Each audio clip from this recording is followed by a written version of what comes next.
दोस्तों स्वागत है आपका कुलदीप सर यूट्यूब चैनल में। और आज एक हिस्ट्री का टॉपिक मैंने लिया है छोटा सा, जो एग्ज़ाम में काफ़ी बार पूछता है घुमा फिरा के। जैसे कि साइंस की क्लासेस चल रही हैं वो चलती रहेंगी और धीरे धीरे आपको जीएस की क्लास भी मिलेंगी, उसके बाद मैथ की और रीजनिंग की भी क्लास मिलेंगी। ठीक है दोस्तों, आइए शुरू करते हैं। आज हम स्टार्ट कर रहे हैं गांधी एरा। ठीक है, गांधी जी के बारे में थोड़ा सा देखते हैं। तो दोस्तों देखेंगे पहला पॉइंट जो हमारा यहाँ पे है, मैं थोड़ा जूम कर देता हूँ। 1915 गांधी जी का दक्षिण अफ्रीका से आगमन हुआ। यानी कि गांधी जी कहाँ से आए थे। अब देखिए, ये नहीं पूछेगा कि उनके पिताजी का नाम क्या था, ये सब चीज़ें नहीं पूछता है। ठीक है, हाँ ना, उपाधि वगैरह दी गई वो पूछेगा, वो हम आगे डिटेल में डिस्कस करेंगे। आपसे पूछेगा Gandhi ji come back to India from South Africa in which state 1915। Gandhi ji दक्षिण अफ्रीका से भारत में 1915 को आए। दूसरा पूछता है आपसे कि 1916 यानी कि साबरमती आश्रम की स्थापना अहमदाबाद में की गांधी जी ने। 1917 चंपारण सत्याग्रह किया उन्होंने बिहार में। यानी कि 1916 कहाँ पे किया, अहमदाबाद में। 17 में कहाँ किया, बिहार में। 18 में ये दोनों गुजरात में हुए थे। एक अहमदाबाद जगह है, एक खेड़ा जगह है। यानी कि 1918 में उन्होंने 2 सत्याग्रह किए। अहमदाबाद में मिल मजदूर स्ट्राइक, मतलब वहाँ पर अंग्रेज क्या करते थे, मजदूरों को बोनस वगैरह नहीं दिया था। एक तो टैक्स पे बहुत था और बोनस नहीं दिया, क्योंकि हर साल वहाँ बोनस मिलता था। इसलिए गांधी जी वहाँ पर गए और उनको बोनस दिलवाया, अंग्रेजों को कन्विंस किया, जो भी उन्होंने आंदोलन किया। उसके बाद खेड़ा सत्याग्रह किया इन्होंने। तो ये पूछता है आपसे कि खेड़ा कौन से सन में हुई, 1918 में। और मिल मजदूर स्ट्राइक ये कहाँ को हुई, 1918 में। उसके बाद दोस्तों देखेंगे हम रॉलेट एक्ट। इसको बोलते हैं बिना वकील बिना दलील कानून, मतलब शक के बिना पे ही किसी के शक है उठा लिया उसको। ठीक है, इसे काला कानून बोला जाता है। 1919 में लागू हुआ था। और आपको पता है जलियांवाला कांड भी कब हुआ था, 1919 में। और एक था जनरल आर डायर, उसने उसने क्या करता, गोली चलवाई थी। इसका दोस्तों आप याद रखेंगे 1920 very important, non corporation movement, यानी कि इसको कहते हैं असहयोग आंदोलन। गांधी जी का बहुत बड़ा आंदोलन था।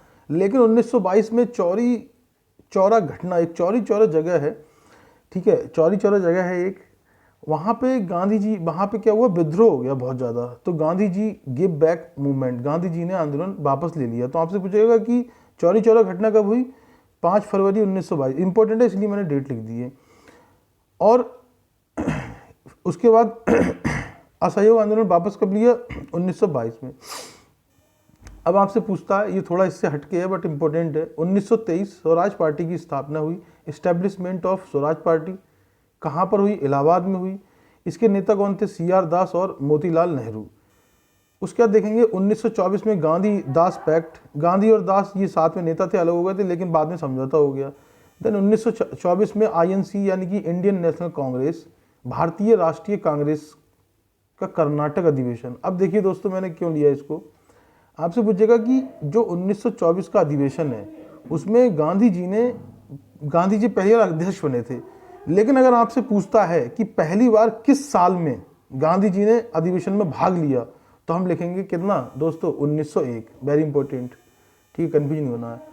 अब देखेंगे दोस्तों आईएनसी के नेताओं के बारे में थोड़ा सा। देखिए 1917 में कर्नाटक में कौन बनी थी, एनी बेसेंट, आयरलैंड की थी। 1925 में 8-8 साल जोड़ते जाएंगे, याद हो जाएगा। 1925 में कानपुर में कौन बनी, सरोजिनी नायडू, भारत की थी। 1933 में नल्ली सेन गुप्ता, ब्रिटिश की थी, नाम हिंदी बट ब्रिटिश की थी, कलकत्ता में बनी।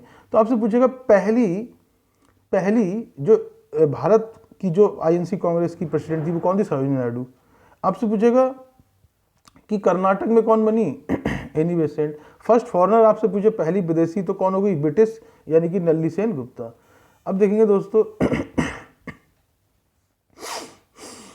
देखिए दोस्तों आपको ऐसे ही याद करना पड़ेगा, क्योंकि ये बहुत हिस्ट्री जो है घुमा हुआ सब्जेक्ट है। तो मैं ऐसे शॉर्ट ट्रिक में आपको पूरी हिस्ट्री खत्म करा दूंगा, आपको पता भी नहीं चलेगा। और देखिए दोस्तों, मॉडर्न हिस्ट्री आती है एग्जाम में 90%। मैं ये नहीं कह रहा कि हो सकता है भाई वो वाली हिस्ट्री भी आ जाए, है ना, कि जैसे कि एंशिएंट हिस्ट्री भी आ सकती है, आपके मिडवल भी आ सकती है। लेकिन आप फोकस किस पे करेंगे, आप फोकस करेंगे मॉडर्न हिस्ट्री पे। फिर 1931 में गांधी इरविन समझौता होता है, ठीक है। उसके बाद ये समझौता भी इसी से रिलेटेड था, नॉन कॉपरेशन। 1930 में सविनय अवज्ञा आंदोलन यानी कि सिविल डिसोबीडियंट मूवमेंट, है ना।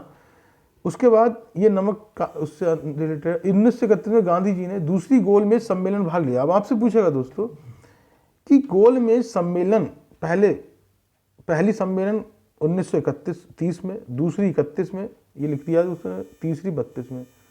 तो गांधी जी ने कौन सी में भाग लिया? दूसरी में। अब आपसे पूछेगा तीनों सम्मेलन में किसने भाग लिया, तो हम बोलेंगे डॉक्टर BR अम्बेडकर जी ने तीनों सम्मेलन में भाग लिया था। तो दोस्तों आई होप आपको समझ में आया होगा। आप इसका स्क्रीनशॉट ले सकते हैं, मैंने फ़ोटो हटा दिया है, ठीक है। बाकी मैं PDF भी डलवा दूंगा उसको वीडियो के नीचे, आप इसका स्क्रीनशॉट भी ले सकते हैं। तो दोस्तों मैं उम्मीद करता हूँ आपको ये समझ में आया होगा, और मैं आपको बताता हूँ कि इससे आपके 1-2 क्वेश्चन जरूर आएंगे किसी न किसी एग्जाम में, क्योंकि ये पूछता ही पूछता है। अब जैसे, ठीक है दोस्तों, धन्यवाद।